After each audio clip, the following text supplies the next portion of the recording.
वंचित हो गए। अंत में क्या हुआ कि बिंदु को किसी सर्प ने काट लिया,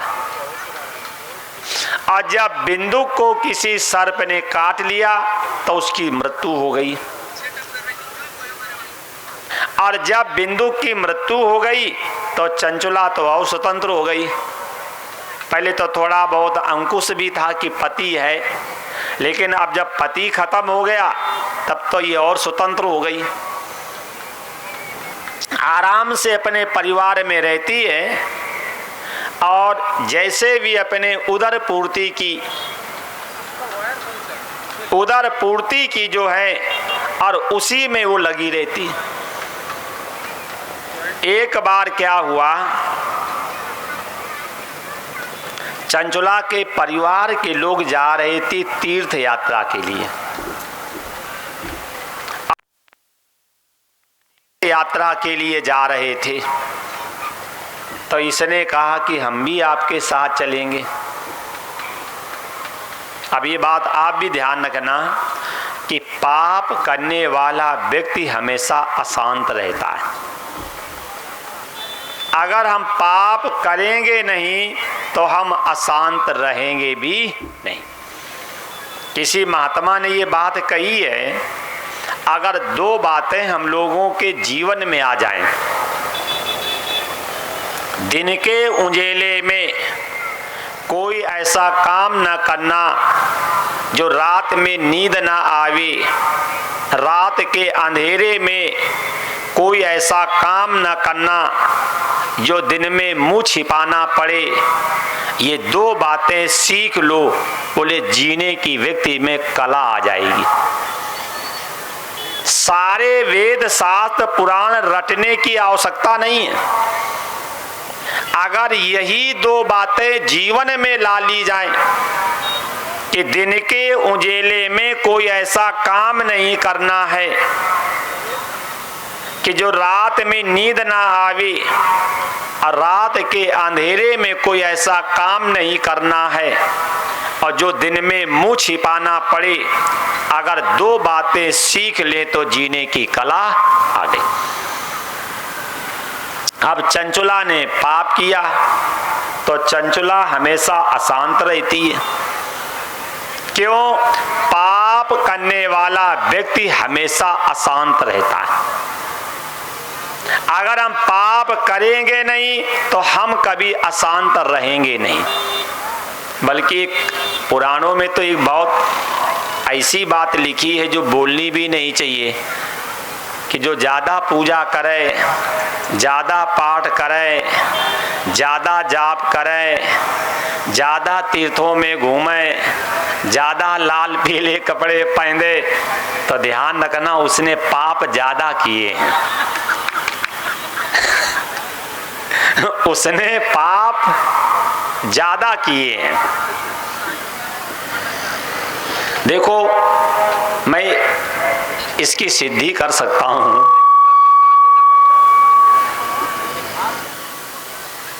इसकी हम सिद्धि कर सकते हैं शास्त्र के अनुसार।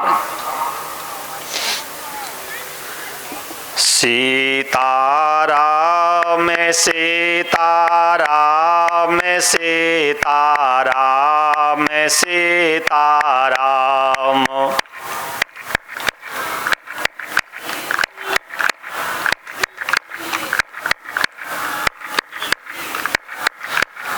मैं सीताराम सीताराम सीताराम सीताराम।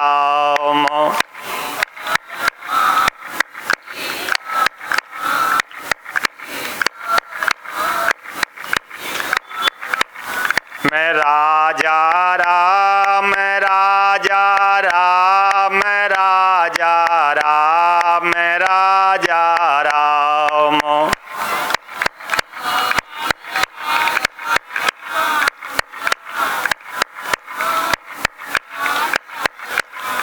मैं राधे श्याम राधे श्याम राधे श्याम राधे श्याम।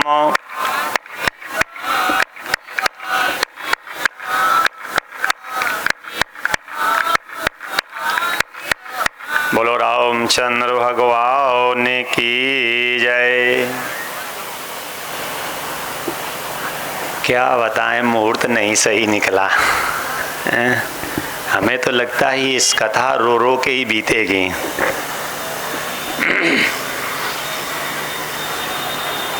जैसे तैसे चल रहा था तो बंद करके चला गया। चलो, असल में उसका भी दोष नहीं है। सरकार चल रही हो बीजेपी की और काम करोगे शिवसेना का तो विरोध होगा नहीं होगा। तो सरकार चल रही है कलयुग की और ये ज्ञान की चर्चा है सतयुग की, तो सीधी बात है कि विरोध होगा ही।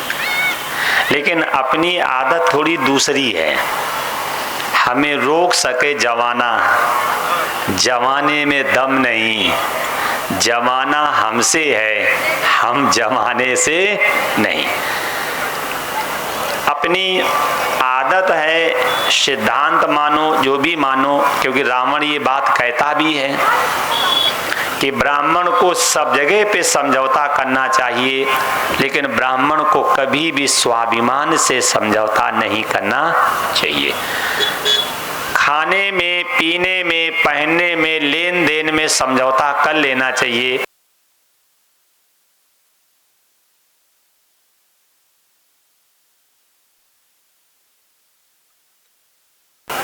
चलो देखेंगे जैसा भी है। बताओ कथा कहाँ थी, हम तो भूल गए। रुको रुको, इनसे पूछ लें थोड़ा। बताओ कहाँ थे? हाँ जी,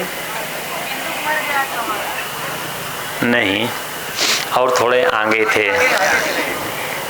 वो बुरा मत मानना, पहले जब हम कथा करते थे शुरू में, तब हम अपनी कथा में पोस्टर में लिखवाते थे कि माताओं को कथा में हम बैठने नहीं देते थे। इनसे कहते थे अपने घर में रहो, बच्चे खिलाओ और सास के बाल उखाड़ो और पड़ोसी का सत्यानाश करो।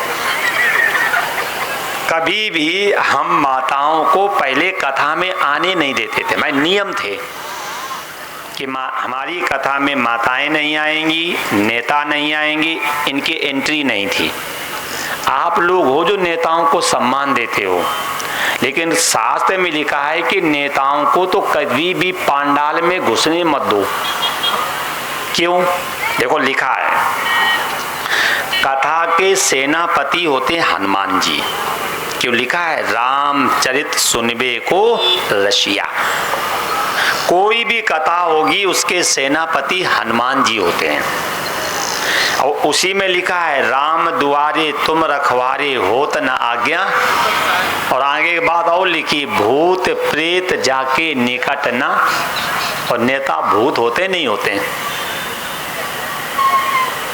5 साल के बाद क्या कहेंगे? भूतपूर्व प्रधानमंत्री, भूतपूर्व विधायक।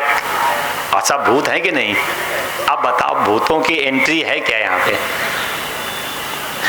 यद्यप मेरी बात आपको भले बुरी लगे, उसके लिए हमें कोई टेंशन नहीं है, लेकिन शास्त्र में जो लिखा है, राम द्वारे तुम रखवारे होत न आज्ञा, बिन पैसारे भूत पे जाके निकट ना आवे।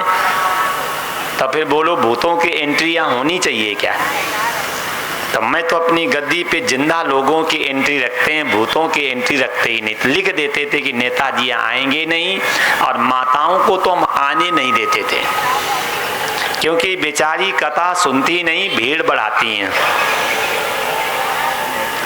अब आगे नहीं कहेंगे, आपको बुरा लगे, बंबई की माताएं हैं। थोड़ा ध्यान रखना, कथा में मन तब लगेगा प्रसंग क्या चल रहा है, पंडित जी क्या बोल रहे हैं, इसका उद्देश्य क्या है। जब 3 जगह पर आपका ध्यान रहेगा, तभी आपका मन कथा में लगेगा। प्रसंग है क्या, पंडित जी बोल क्या रहे हैं, और इसका उद्देश्य क्या है। जब ये 3 बातों पे चिंतन किया जाएगा, विचार किया जाएगा, तब कथा में मन लगेगा। और वैसे तो अपना बैठे रहो, भीड़ बढ़ाते रहो, क्या दिक्कत है। सुनो, आप आपने कथा सुनी, क्या प्रमाण है, क्या प्रूफ है?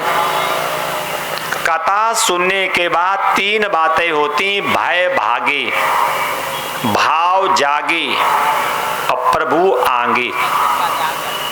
जिस दिन कथा में आप बैठेंगे और कथा आपके जीवन में बैठेगी, 3 बातें होगी, भय भागे, आप निर्भय हो जाओगे, भय भागे और भाव जागे। जिस दिन कथा आपके जीवन में बैठेगी उस दिन क्या होगा, आप में सुंदर सुंदर भाव जगेंगे। भय भागे, भाव जागे, अब प्रभु आगे। और जिस दिन कथा आपके जीवन में बैठेगी, कथा आपके विचारों में आएगी, कथा आपके संस्कारों में आएगी, कथा आपके आचरण में आएगी, तो जिधर दृष्टि डालोगे उधर ईश्वर नजर आएगा। गोस्वामी जी ने कहा, सी राम मैं सब जग। कैसे? घड़े को देख करके जो अज्ञानी व्यक्ति होता है वो घड़ा देखता है, और जो ज्ञानी व्यक्ति होता है वो मिट्टी देखता है। आभूषण को जब खरीदने जाते हैं, जो अज्ञानी व्यक्ति होता है वो आभूषण के पैसे देता है, और जो ज्ञानी व्यक्ति होता है वो आभूषण नहीं